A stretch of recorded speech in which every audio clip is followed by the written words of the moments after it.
拘泥於形式的宗教使人們看不清楚神的本質、神的心，以及神的性格。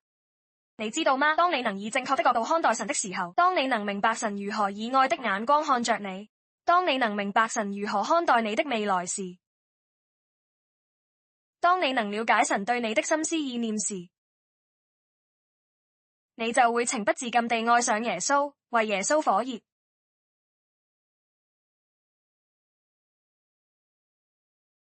每一天都更愛他。在耶利米書29章11節說：主說，我知道我向你們所懷的意念是賜平安的意念，不是降災禍的意念，要叫你們末後有指望。我知道我向你們所懷的意念是賜平安的意念，不是降災禍的意念。平安的意念代表不是審判的意念，平安的意念代表不是譴責的意念，是賜平安的意念，給你們有美好的未來及盼望，是要你有美好未來的意念，就像父母對他們的孩子有美好的意念一樣。他們考慮孩子的未來，他們希望自己的孩子擁有最好的未來。父母對自己的人生有自己的夢想，他們有自己的希望、自己的願望，但當他們有了孩子，他們自己想要的，他們希望自己的孩子能得到更多，他們希望自己的孩子能得到更好的東西。難道神對你和你的未來的意念不更良善、美麗和純潔嗎？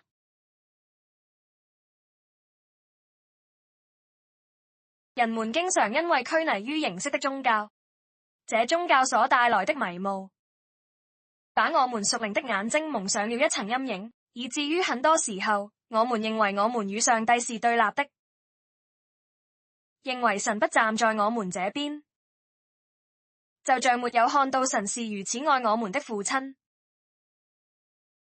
他對你有如此奇妙美麗的意念，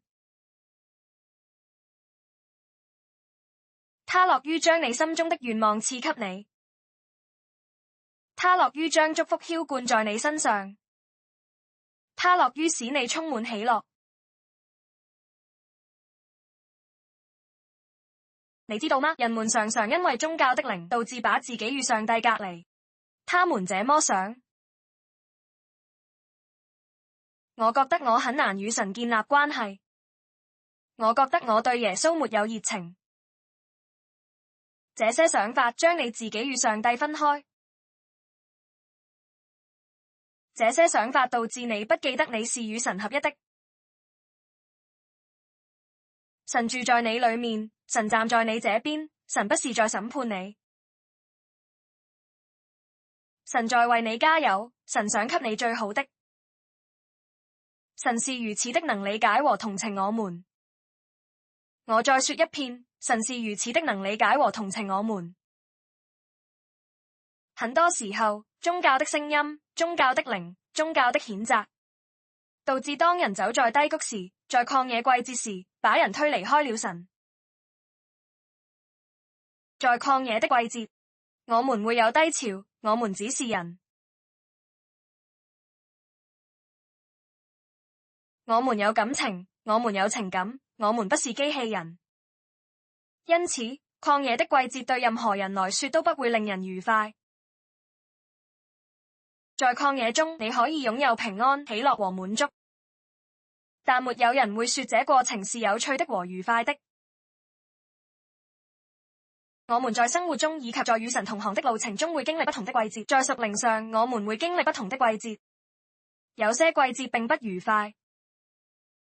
聖經中有很多神的僕人經歷曠野季節的例子。在困難的季節裡，神並沒有期望這些神的僕人像機器人一樣，會享受在曠野的季節。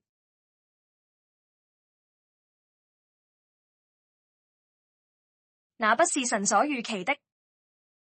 神知道曠野的季節並不容易。神非常清楚，某些季節並不容易，不好玩，也不愉快。當人們經歷艱難的時期，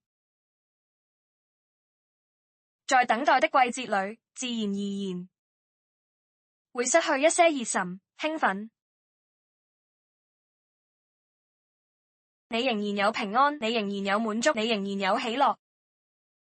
你並不是在憂鬱中，不是在沮喪裏，但你知道這跟在屬靈山頂時的熱忱及興奮不同。往往會發生的情況是在這個季節裏，人們會對自己失去對神的熱忱感到沮喪，他們忘記自己身處曠野，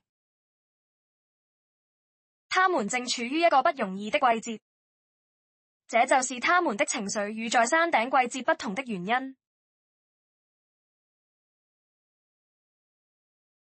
但這沒關係，為神火熱，愛神不是靠感覺，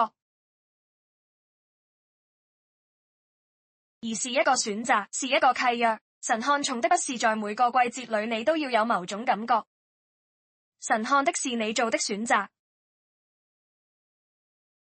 選擇愛神，選擇愛神就是選擇信服神，選擇保持你的信心，選擇擁有一顆純潔的心。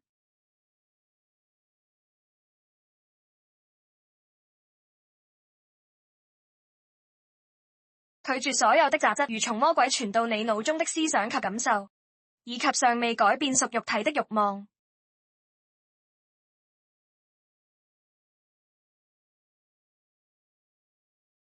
你選擇拒絕那些思想和聲音，你選擇冥想純潔的事物。這就是愛神的真諦。選擇總是信服神，選擇心地純潔，選擇保持你的信心，這才是愛神的真諦。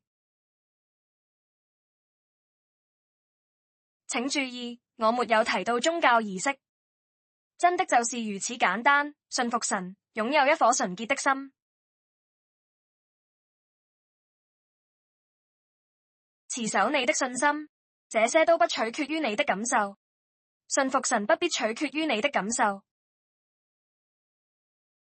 你不必有那些感覺，不論你當下的感受如何，你都可以選擇信服神。無論你有什麼樣的感覺，你仍然可以選擇信服神。你仍然可以選擇擁有信心，無論你當下有什麼樣的感覺，你仍然可以選擇擁有一顆純潔的心。你有這個選擇，所以愛神是一個選擇，愛神是一個選擇。